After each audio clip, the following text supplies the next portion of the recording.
নমস্কার বন্ধুরা, কেমন আছো সবাই? লিলিয়ান অদ্রিজা মা মেয়ের এই ছোট্ট ব্লগটিতে সবাইকে স্বাগত জানাই।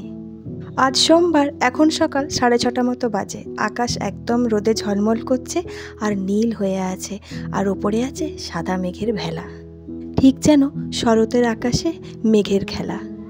গাছে আছে এক গাছ ফুল। আমরা তিনজনে উপস্থিত হয়ে গেছি আমাদের স্কুল প্রাঙ্গণে। স্কুলে এসে এই গাছগুলি দেখতে আমার ভীষণ ভালো লাগে, আর ভালো লাগে গাছের ভেতরে ভেতরে কোথায় কোথায় পাখিরা বাসা করেছে সেইটা দেখতে। ওই দূরে দেখতে পাচ্ছ আরব দাঁড়িয়ে আছে, ও স্কুলে যাবে বলে রেডি হয়ে আছে, কিন্তু ওর গাড়ি আসতে এখনও অনেকক্ষণ দেরি। অদ্রিজা আজ এখানে আসেনি, তার কারণ ওর বাবার সাথে সোজা চলে গেছে ওদের স্কুলে। আজ ডান্সের প্র্যাকটিস আছে। এই দেখো, আমি বসেছি কাজ করতে, আরব ঠিক আমার কাছে চলে এসেছে। ওর তো আমাদের স্কুলে ঢোকা মাত্রই অস্থির অস্থির লাগে, কখন ওর গাড়ি আসবে সেই অপেক্ষা করতে করতে ও একদম ধৈর্য হারা হয়ে পড়ে। এরপরে ওদের গাড়ি আসার সময় হয়ে গেছে। এই দেখো, গাড়িতে উঠে পড়েছে, ভেতরে সব বন্ধুরা বসে পড়েছে। এবার গাড়িটা ছেড়ে দিল, সোজা স্কুলের পথে যাত্রা, আর ফিরে আসবে সেই দুপুর 2টোর সময়। এরপরে আমি স্কুলে ঢুকে পড়ে আমাদের ক্লাসগুলি সব করে নেব। ক্লাসগুলি হয়ে যাওয়ার পর এখন হয়েছে টিফিন টাইম। সমস্ত বাচ্চারা টিফিন বক্স আর জলের বোতল নিয়ে ক্লাস থেকে বেরোচ্ছে, আর ওই বাইরে যেয়ে বসছে। এক জায়গাতে বসিয়ে সব বাচ্চাকে একসাথে টিফিন খাওয়ানো হয়, তার কারণ ছোট ছোট বাচ্চা ক্লাসরুমের মধ্যে টিফিন ফেলবে, টিফিন পড়ে যাবে। আর এই যে পুচকে বাচ্চাটাকে দেখছো, খাবারটা নিয়ে অনেকক্ষণ থেকে নাড়াচাড়া করছে, কিছুতেই আর খেতে পাচ্ছে না। তাই আমি ওকে 2-4 চামচ খাইয়ে দিচ্ছি। এই ছোট ছোট বাচ্চাগুলো অনেকেই এখনও ভালো করে খেতে পারে না, কথা বলতে পারে না, হাঁটতে পারে না। ওদের মায়ের কোল থেকে সোজা ওরা উঠে এসেছে বিদ্যালয়ের গণ্ডিতে। মায়ের সুন্দর হাত দুটি ওদের খাবারের চামচ, তাই ওরা নিজেরা কি করে খেতে পারবে? আমি তাই কয়েকজনকে খাইয়ে দিলাম। এরপরে আমি সোজা বাড়ির পথে রওনা দিয়েছি। রাস্তায় টিপটিপ বৃষ্টি পড়ছে, অনেকের মাথায় ছাতা। আমি যাচ্ছি বাইকে করে। অদ্রিজা ওর বাবা স্কুল থেকে আসার পথে আমি ওদের গাড়িতে চেপে সোজা বাড়ি পৌঁছে গেছি। বাড়িতে খাওয়া দাওয়া করে দুপুরে একটু রেস্ট না নিতে নিতেই 4টে বেজে গেল, আর সবাই এসে হাজির। উল্টো রথটা বার করব না এই পরিকল্পনা করেছিলাম আমরা সবাই সারা সপ্তাহ ধরে, কিন্তু অদ্রিজার বন্ধুদের চাপে পড়ে সেই রথ বার করতেই হলো। এই যে দেখতে পাচ্ছ, সমস্তটা একটু একটু করে সাজিয়ে গুছিয়ে ওরা সবাই মিলে রথটাকে বাইরে বার করছে। ওদের খুব আগ্রহ, উল্টো পথে আজকে রথটা টানবেই। রথের দিন যে কজন এসেছিল, আবার উল্টো রথে তারা সবাই এসে হাজির হয়েছে। আসলে ছোট মন সবসময় চায় আনন্দ পেতে, খুশি থাকতে, তাই ওদেরকে বাধা দেওয়ার সাহস আমার ছিল না। ওরা এখন প্লাস্টিক নিয়ে প্রসাদ ভাগ করছে। এমনিভাবেই বেশ কয়েকটি রথ আগেই বেরিয়ে পড়েছে রাস্তায়। এখন প্রায় 4:30 মতো বাজে, ওদের রথটা এবার রাস্তায় নামছে।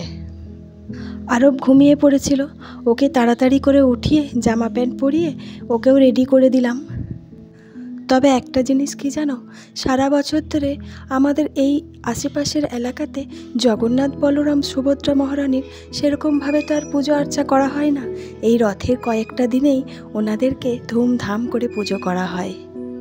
তাই মনে হয় সোজা রথ হোক আর উল্টো রথ, ওনাদের পুজোতে সারা সপ্তাহ ধরে আমাদের ছেলেমেয়েরা মেতে থাকুক।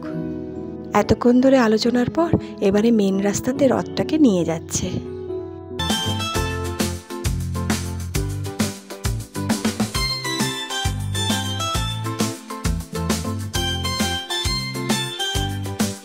ছোট ছোট পুচকেগুলোও হাজির হয়েছে। এখন সবাই মিলে একবার করে জগন্নাথ দেবকে ধূপ দেখানো হচ্ছে। সব কিছুই কিন্তু চলছে ওদের খেয়াল খুশি মতো, কেউ বলেও দেয়নি কিছুই না। আমি ওদের কাণ্ড কারখানা দেখছি আর হাসছি। এই যে আস্তে আস্তে এবার মেন রোডে উঠছে।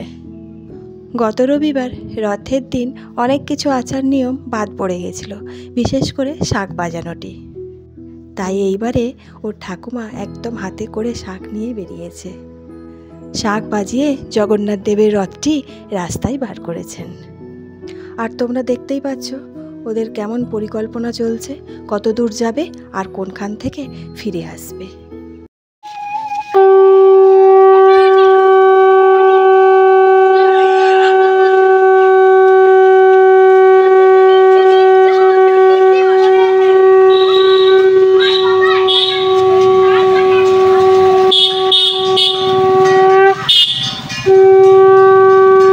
রথটাকে বাড়িতে নিয়ে এসে অদ্রিজাকে নাচের প্র্যাকটিস করতে বলেছি।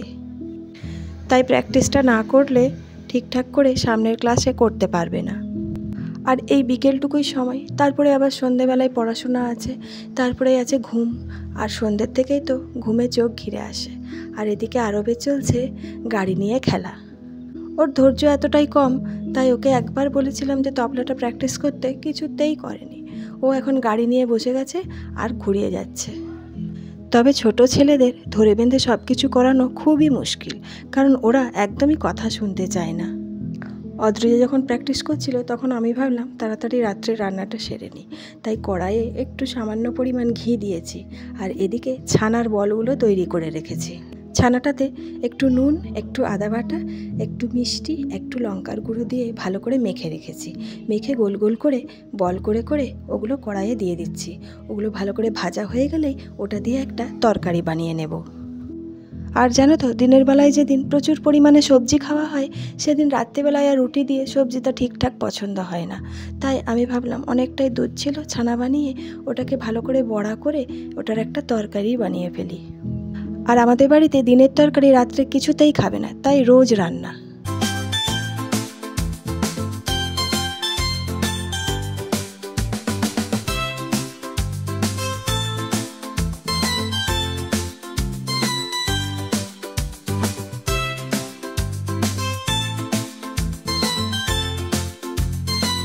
তোমরা দেখতেই পাচ্ছ তরকারি আমি একদম কমপ্লিট করে ফেলেছি, আর আটাটা তো আগেই মেখে রেখেছি, তাই রুটিটা আমি আস্তে আস্তে করে নিচ্ছি। অদ্রিজা ওর বাবার কাছে পড়তে বসে গেছে, আর আরবকে পড়া দিয়ে এসে আমি রুটিটা বানাচ্ছি। সারাদিন ধরে টিপটিপ করে বৃষ্টি পড়ছে, আর প্রচণ্ড গরম। গরমের মধ্যে আগুনের মধ্যে কাজ করতে ভীষণ কষ্ট হয়। এই দেখো রুটি হয়ে গেছে, আমি খাবারটা সবাইকে এক এক করে দিয়ে দিচ্ছি। রাত্রের খাওয়া দাওয়া হয়ে যাওয়া মানে দিনটা পুরো শেষ। এরপরে আমি বিছানার মধ্যে সমস্ত বই খাতা ছড়িয়ে ছিটিয়ে যেগুলো ছিল সেগুলো গুছিয়ে রাখবো, বিছানা করে আরও অদ্রিজাকে শুইয়ে দেব। তো বন্ধুরা, আজকের ব্লগটা আমি এখানেই শেষ করছি। তোমাদের কেমন লাগলো একটা কমেন্ট করে জানিও, ভালো লাগলে লাইক করে দিও। যারা যারা এখনও পর্যন্ত সাবস্ক্রাইব করোনি তারা প্লিজ সাবস্ক্রাইবটা করে দিও, ভালো লাগলে শেয়ার করো।